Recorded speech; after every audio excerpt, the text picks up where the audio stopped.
Saya mengucapkan luar biasa terima kasih diundang untuk acara sehubungan dengan muktamar kedua dari alumni Salman.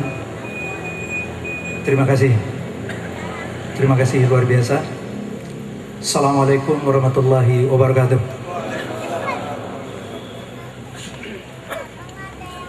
Kang Imad, Kang Lutfi, Kang Hatta Rajasa, Kang Muslimin, Kang Hermawan yang sudah lama sekali tidak jumpa, sekarang jumpa. Saya akan membacakan beberapa puisi-puisi saya. Tentu saja ada kenang-kenangan yang akan sangat sulit terlupakan oleh saya. Lebih dari 30 tahun yang lalu, ketika saya menjalin kerjasama dengan Sam Bimbo saudara, dia menyanyikan lagu-lagu yang saya tulis liriknya dan kemudian saya membacakan puisi-puisi pada waktu itu beberapa kali berturut-turut, tepat di halamannya juga, dengan keramaian yang sama. Terima kasih. Dan saya mendengarkan pidato Pak Hatta Rajasa, terharu sekali. Jadi ini masjid pertama di kampus Indonesia yang tidak mudah mendirikannya, dengan istiqomah, dengan sulit, akhirnya berhasil dan kemudian diikuti oleh kampus-kampus yang lain. Terima kasih pada generasi tersebut. Saya kira tepuk tangan untuk. Dan memang pada akhirnya di masjid tempat sajadah panjang kita diletakkan, ini adalah titik pangkal dari peradaban Islam yang menjadi rahmat bagi seluruh umat manusia. Insya Allah apa yang dirintis di masjid ini menjadi sesuatu yang berkembang. Mungkin tidak dalam masa kita, mungkin tidak dalam abad kita, tapi mudah-mudahan pada suatu waktu akan tercapai. Sajadah panjang.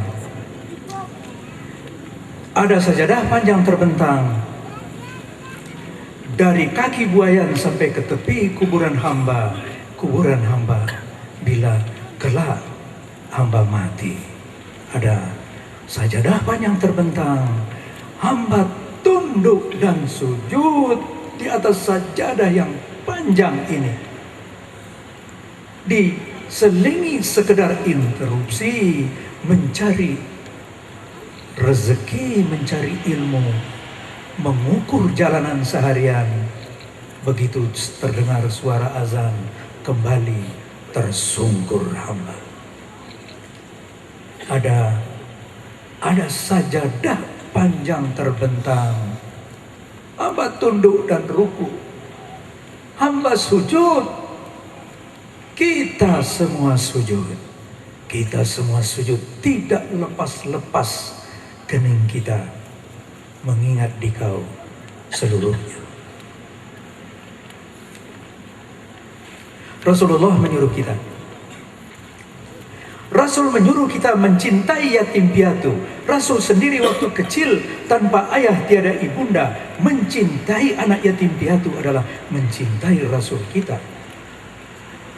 Rasul menyuruh kita mencintai orang miskin. Rasul sendiri tanpa harta, dia lelaki yang sungguh miskin. Mencintai orang miskin adalah mencintai Rasul kita. Rasul menyuruh kita mencintai orang lapar. Rasul sendiri ketat ikat pinggangnya, tidak pernah longgar. Mencintai orang lapar adalah mencintai Rasul kita. Rasul menyuruh kita mencintai orang-orang tergilas. Rasul sendiri teladan ketegaran ketika ditindas. Mencintai orang tertindas adalah mencintai Rasul kita. Rasul menyuruh kita mencintai hewan, pepohonan dan lingkungan. Rasul sendiri lemah lembut pada kucing kesayangan. Mencintai satwa dan alam lingkungan adalah mencintai Rasul kita. Rasul menyuruh kita santun dalam berbeda pendapat. Rasul sendiri tidak pernah marah bila beliau didebat. Santun dalam beda pendapat adalah mencintai Rasul kita.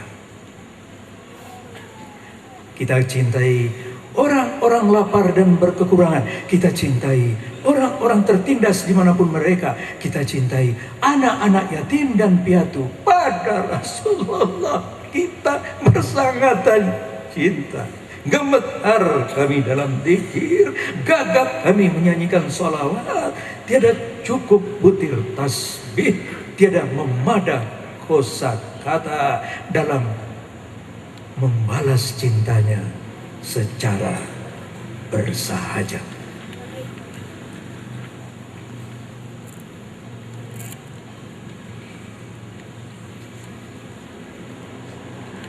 Curahkan cahaya Quran.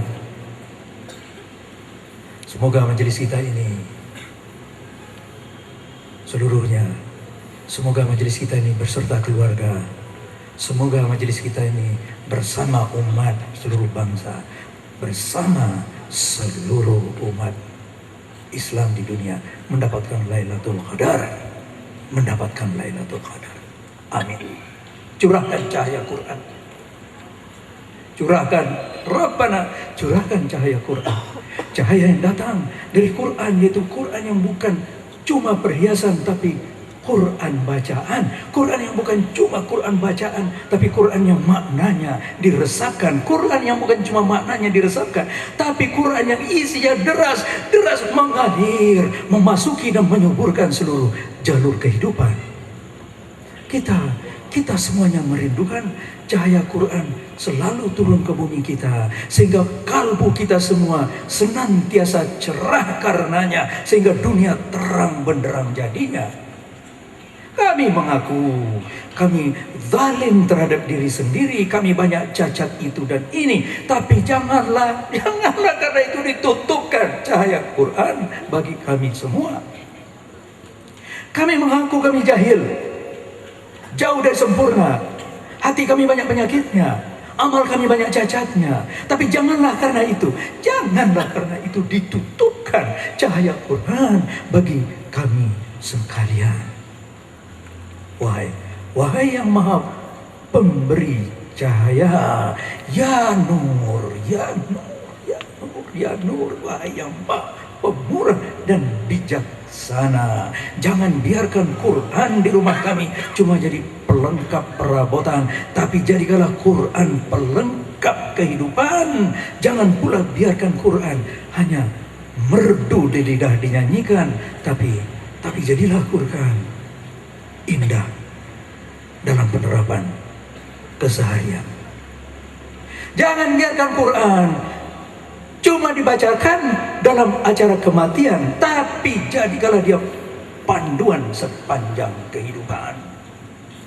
Kami tak habis-habis merindukan cahaya Quran.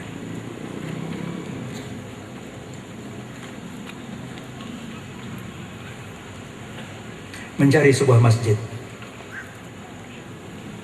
Aku diberitahu tentang sebuah masjid. Tiang-tiangnya pepohonan di hutan, fondasinya batu karang dan pualam pilihan, atapnya menjulang tempat tersangkutnya awan, dan kubahnya tembus pandang berkilauan, digosok topan kutub utara dan selatan. Aku rindu dan mengembara mencarinya. Aku diberitahu tentang sepenuh dindingnya yang transparan, dihiasi dengan ukiran kaligrafi Quran dengan warna platina dan keemasan, berbentuk daun-daunan sangat beraturan, serta sarang lebah demikian geometriknya, ranting dan tunas jalin berjalin, bergaris-garis gambar putaran angin. Aku rindu dan mengembara mencarinya. Aku diberitahu tentang masjid yang menara-menaranya menyentuh lapisan ozon dan menyeru azan tak habis-habisnya, membuat lingkaran mengikat pinggang dunia. Kemudian nadanya lepas-lepas disulam malaikat menjadi renda-renda benang emas yang memperindah ratusan juta sajadah di setiap rumah tempatnya singgah. Aku rindu dan mengembara mencarinya. Aku diberitahu tentang sebuah masjid yang letaknya di mana. Bila waktu azan zuhur kau masuk ke dalamnya, engkau berjalan terus sampai waktu asar. Tak bisa kau capai shaf yang pertama, sehingga bila engkau tak mau kehilangan waktu, bersalatlah di mana saja di lantai masjid ini yang luas luar biasa. Aku rindu dan mengembara mencarinya. Aku diberitahu tentang ruangan di sisi mihrabnya, yaitu sebuah perpustakaan yang tak terkata besarnya, dan orang-orang dengan tenang membaca di dalamnya, di bawah gantungan lampu kristal terbuat dari berlian yang menyimpan cahaya matahari. Kau lihat bermiliar-miliar huruf dan kata masuk beraturan, kesusunan secara pusat manusia, dan jadi ilmu yang berguna di sebuah pustaka yang bukunya berjuta-juta terletak di menyebelah mihrab masjid kita. Aku rindu dan mengembara mencarinya.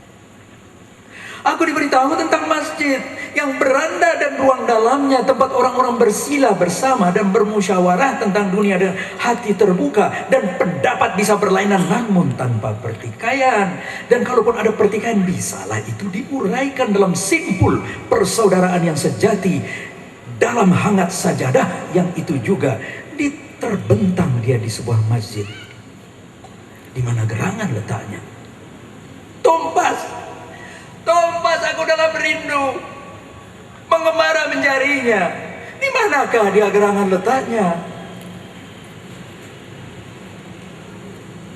Pada suatu hari, aku berjalan mengikuti matahari. Ketika di puncak tergelincir, dia sempat lewat 1/4 kuadran turun ke barat, dan terdengar merdunya azan di pegunungan. Dan aku pun melayangkan pandangan, mencari masjid itu ke kiri dan ke kanan. Ketika seorang yang tak kukenal membawa sebuah gulungan, kemudian dia berkata, inilah dia masjid yang dalam pencarian Tuhan. Dan dia menunjuk ke tanah ladang itu, dan di atas ladang pertanian dia bentangkan secari tikar pandan. Kemudian dituntunnya aku ke sebuah pancuran, airnya bening dan dingin, mengalir beraturan. Tanpa kata dia berwudu duluan, dan aku pun di bawah air itu menampungkan tangan. Ketika kuusap mukaku kali ketiga secara perlahan, hangat air yang terasa, bukan dingin kiranya. Demikianlah air pancuran bercampur dengan air mataku yang bercucuran.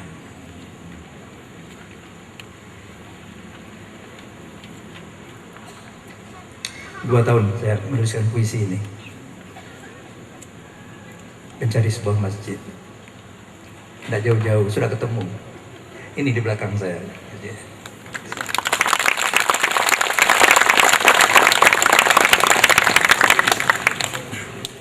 Aisyah adinda kita.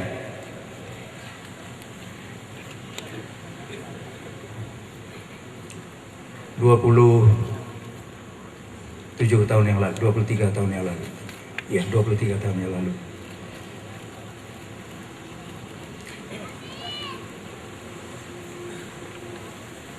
Anak-anak kita, putri-putri kita menutup auratnya sebagaimana semestinya, dihalangi masuk sekolah-sekolah negeri. Mereka terlunta-lunta. Mereka direpresi luar biasa. Apabila kini kita masuk ke sekolah-sekolah, kita pergi ke kampus-kampus, kita lihat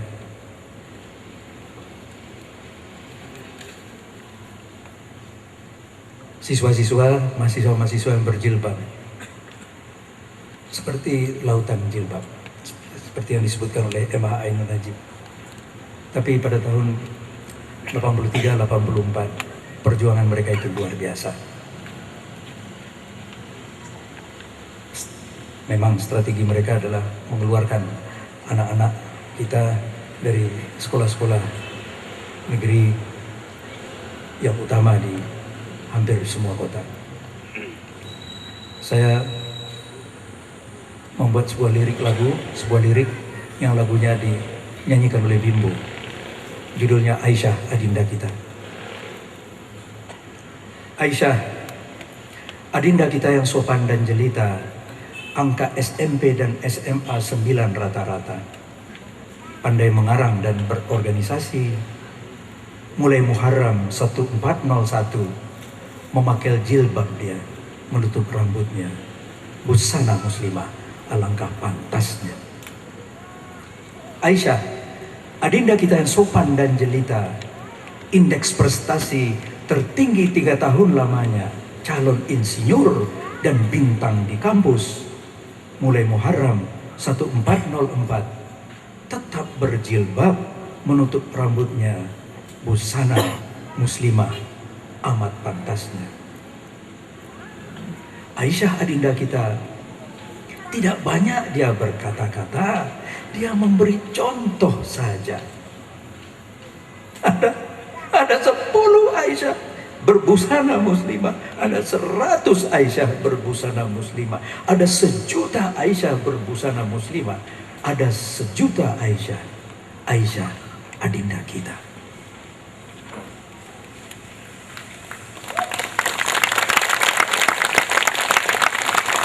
Saya bertemu dengan salah seorang dari mereka pada tahun 80-an itu. Dia terlempar dari sekolah negeri, dia tetap memakai jilbabnya. Kemudian ditunjukkan kepada saya ada sebuah kaset di tasnya. Kemudian dia katakan, Pak Taufik, ini lagu kebangsaan saya. Kemudian dia perlihatkan, itu kaset isinya lagu Aisyah Adinda Kita. Katanya, ini hiburan buat saya Pak, hiburan buat saya, memberi semangat. Saya mengucapkan Alhamdulillah, Alhamdulillah. Ini cerita 23 tahun yang lalu, sekarang adegannya sudah berbeda.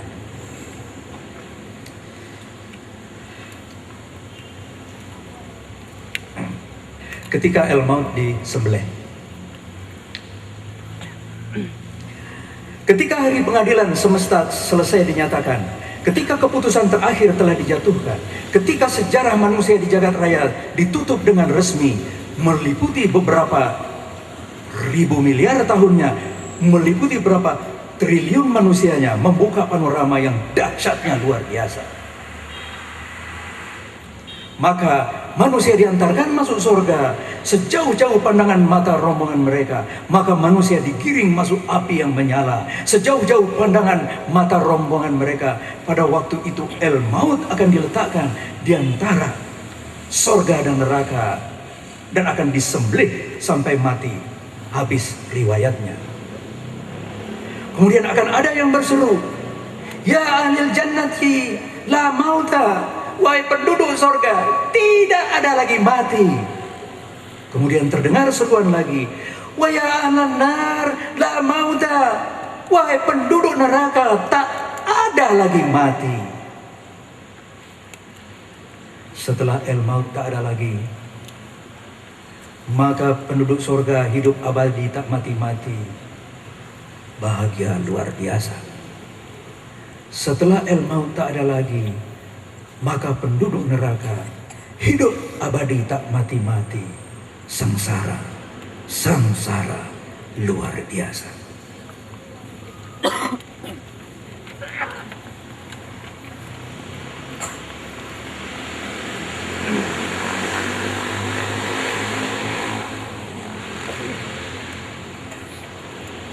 Sejumlah destruksi sosial berlangsung seperti itu habis-habisnya di sekitar kita.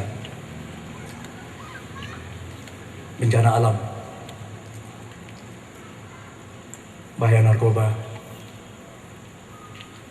pornografi, kecelakaan lalu lintas di darat, di kereta api, di udara.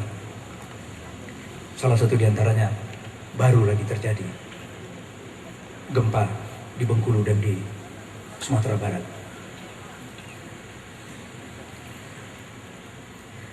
Dapatkah kita menduga atau mengira bila mana ajal kita akan tiba, di mana umur kita akan berakhirnya? Dapatkah kita merencana atau berjanji bagaimana cara kematian akan kita alami sehingga kita siap rohani dan jasmani? Dapatkah kita memohon jatah umur yang bagi kita tepat sehabis Ramadan atau berhaji, ketika dosa sudah diampuni tamat dan nyawa dicabut malaikat ketika kita dalam keadaan sehat? Dapatkah kita majukan waktunya atau mundurkan waktunya ketika nafas terakhir ini diembuskan dan sorotan mata kita dikosongkan? Dapatkah kita membereskan segala yang terlalai, hutang-hutang, janji-janji kerja yang terbengkalai, cita-cita yang belum tercapai? Dapatkah kita menekan semua bentuk kesombongan dan kepada orang-orang yang hatinya kita sakitkan dengan membungkuk, merendah, kita minta dimaafkan? Dapatkah kita padamkan seluruh bentuk dendam yang ada di dalam hati kita, lama dipendam-pendam, dan dengan tulus memberikan permaafan yang dalam? Dapatkah kita bayangkan jantung kita yang berpuluh tahun bekerja setia, setiap detik dia berdenyut untuk kelangsungan hidup kita? Siapkah kita bila dia pada suatu waktu berkata, sudah, cukup sampai di sini saja? Pada suatu tempat, pada suatu masa maut akan tiba.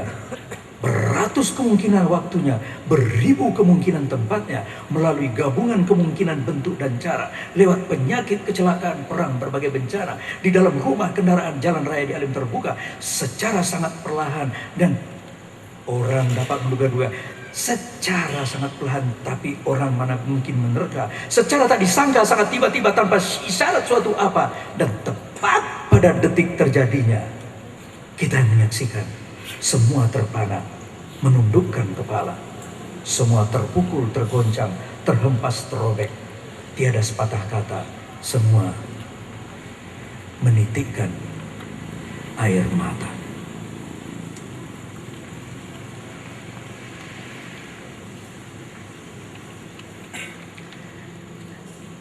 Mudah-mudahan El-Maut datang pada kita dengan sebaik-baik cara,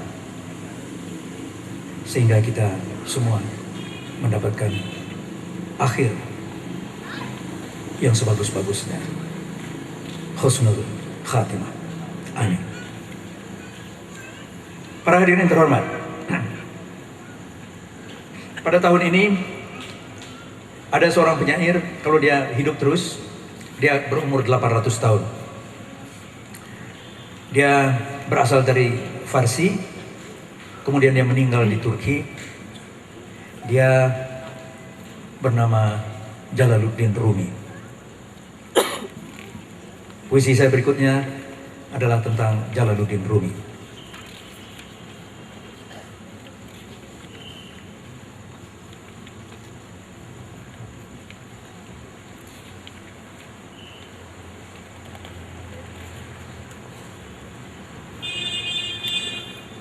Dia tidak ada niat jadi penyair.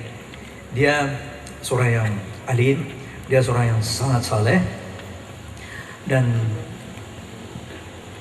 menjalankan wirid tasawuf, punya murid banyak, berpuluh-puluh, beratus-ratus.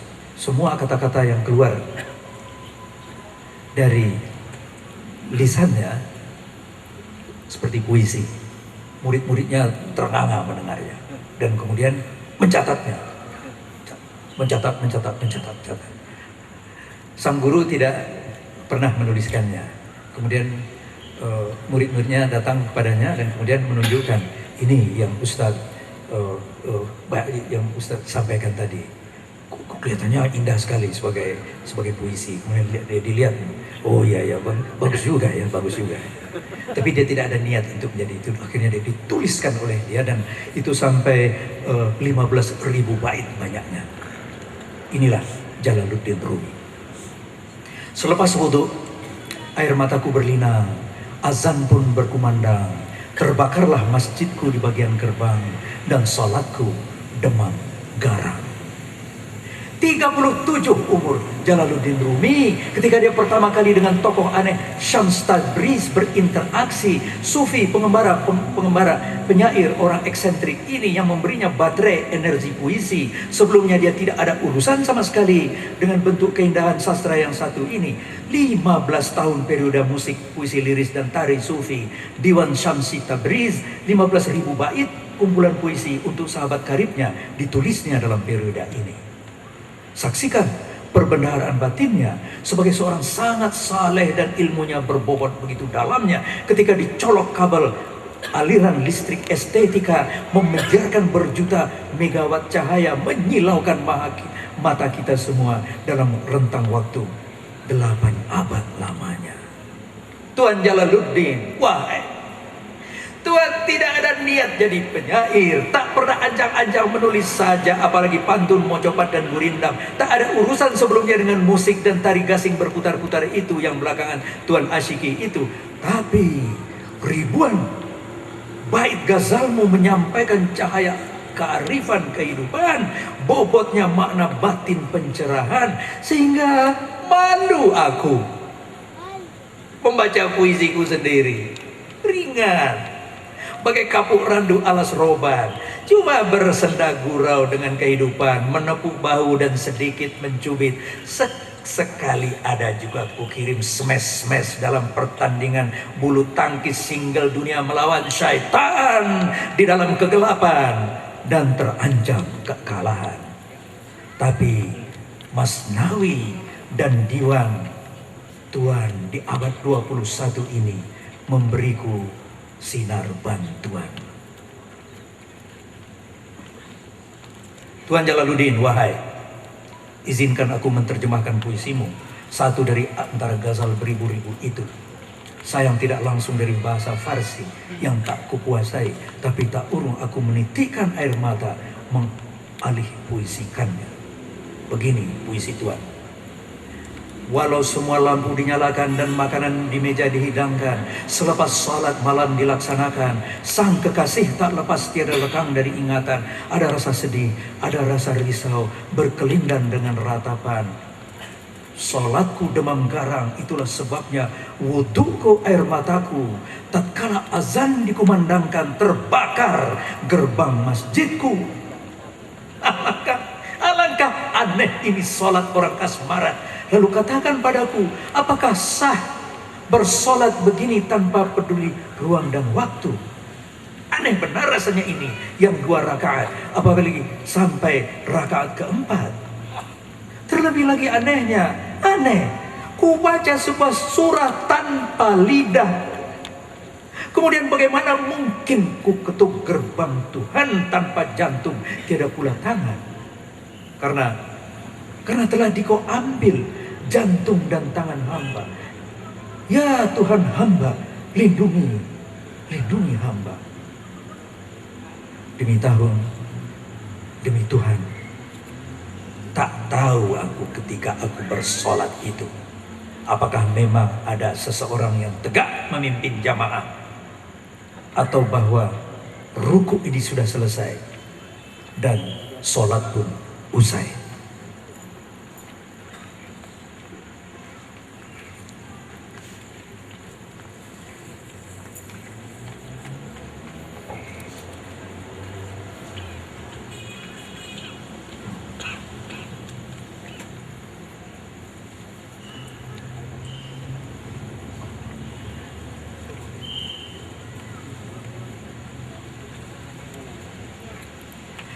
Saya berjumpa dengan seorang kawan lama, Saudara Dr.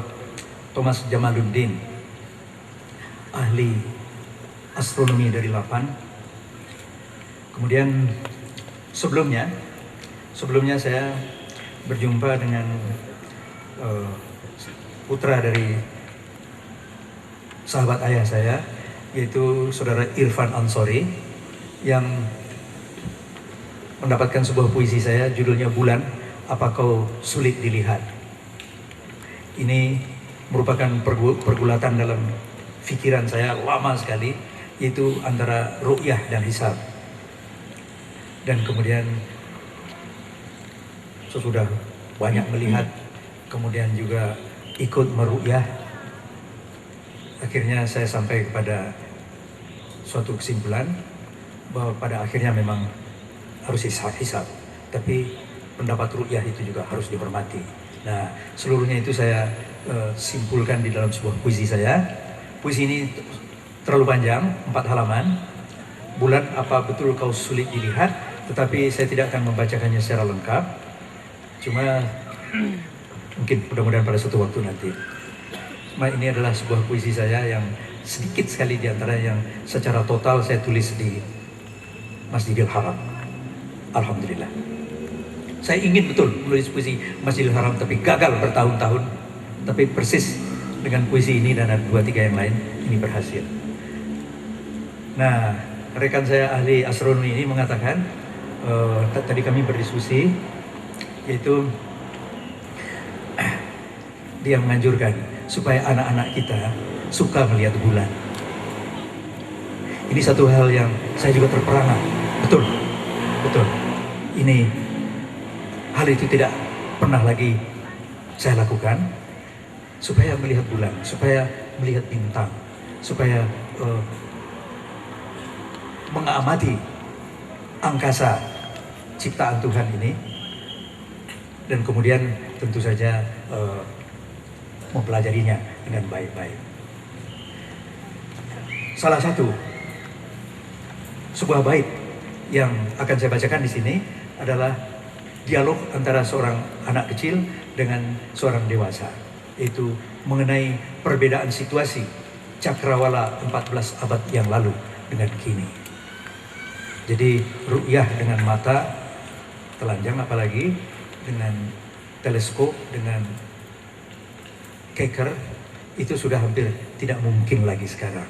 Karena menurut apa yang orang ahli astronomi yang saya ketemu di Iowa itu, dia mengatakan, Tuan katanya, zaman Rasulullah dulu tidak ada industri, tidak ada polusi, bisa dilihat dengan mata telanjang saja. Sekarang sudah ada 1 juta lebih pabrik di seluruh dunia yang mengeluarkan emisi berbagai-bagai dan menutup lapisan kulit bumi sampai sedemikian tinggi, dan tidak mungkin lagi melihat hal tersebut, yaitu hilal itu.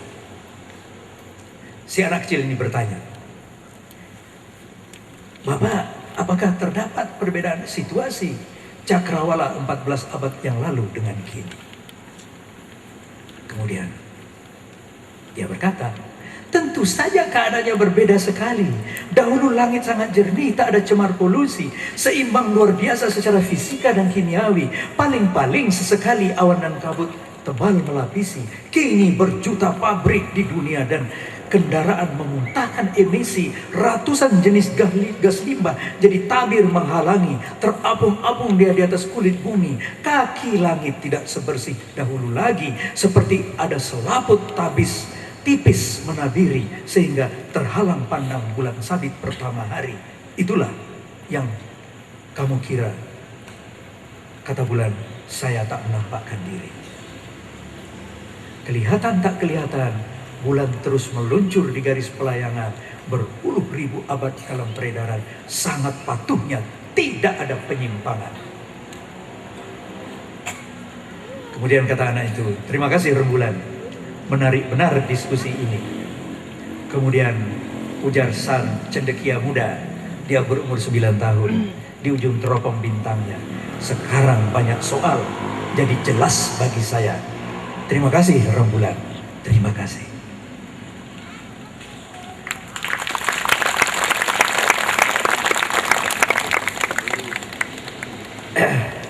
Sebagai puisi yang terakhir.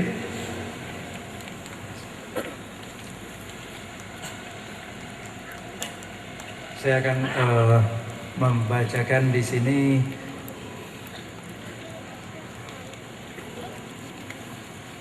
situasi kita pada hari ini. Sebenarnya ini saya sudah serahkan pada Sam untuk dibuatkan lagu, tapi belum jadi juga. Judulnya Kapan Selesainya Ini Zaman Edan.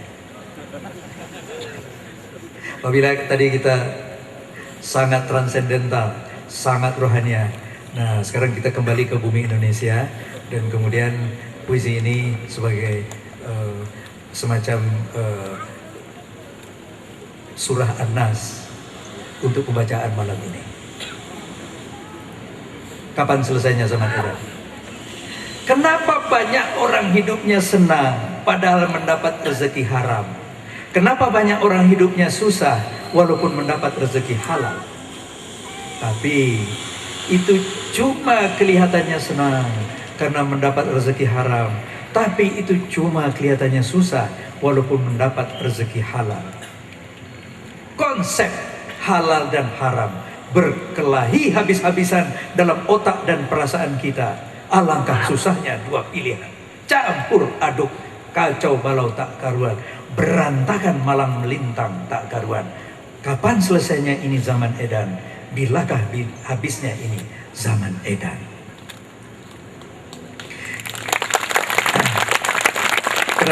Kedengarannya sangat pesimistis, akan tetapi ini merupakan sebuah percikan-percikan yang bagi saya, mudah-mudahan juga bagi kita semua ini cuma sesaat saja. Sekarang kita kembali kepada bulan Ramadan ini, kita masuki bulan yang cuma sekali, cuma satu bulan dalam setahun ini. Mudah-mudahan ibadah jamaah ini diterima oleh Allah. Kemudian mudah-mudahan kita mendapatkan Lailatul Qadar, mendapatkan Lailatul Qadar, memperoleh keampunannya. Dan mari kita pelihara masjid kita ini. Seperti kata Pak Hatta Rajasa tadi, ini bukan tempat ibadah yang formal saja, akan tetapi ini tempat meluncurkan sebuah peradaban baru bagi Indonesia. Mudah-mudahan tercapai. Amin ya rabbal alamin. Assalamualaikum warahmatullahi wabarakatuh.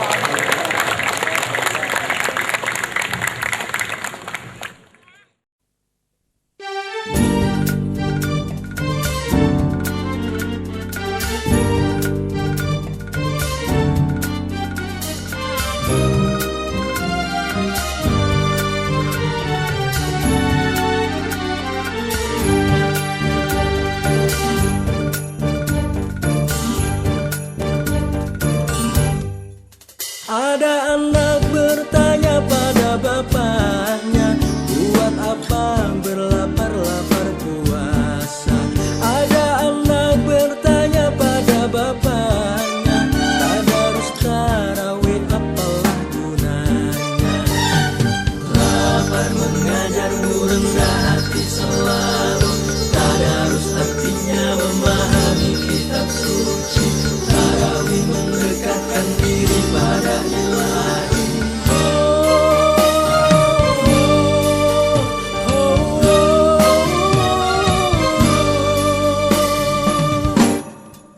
Lihatlah langit keampunan yang indah, membuka luas dan angin pun semerbak.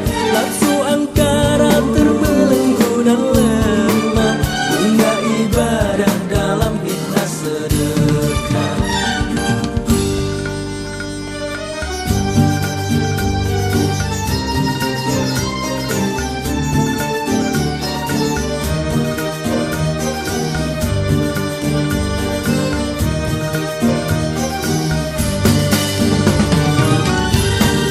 Wahai orang-orang yang beriman, diwajibkan atas kamu berpuasa sebagaimana telah diwajibkan atas orang-orang sebelum kamu, agar kamu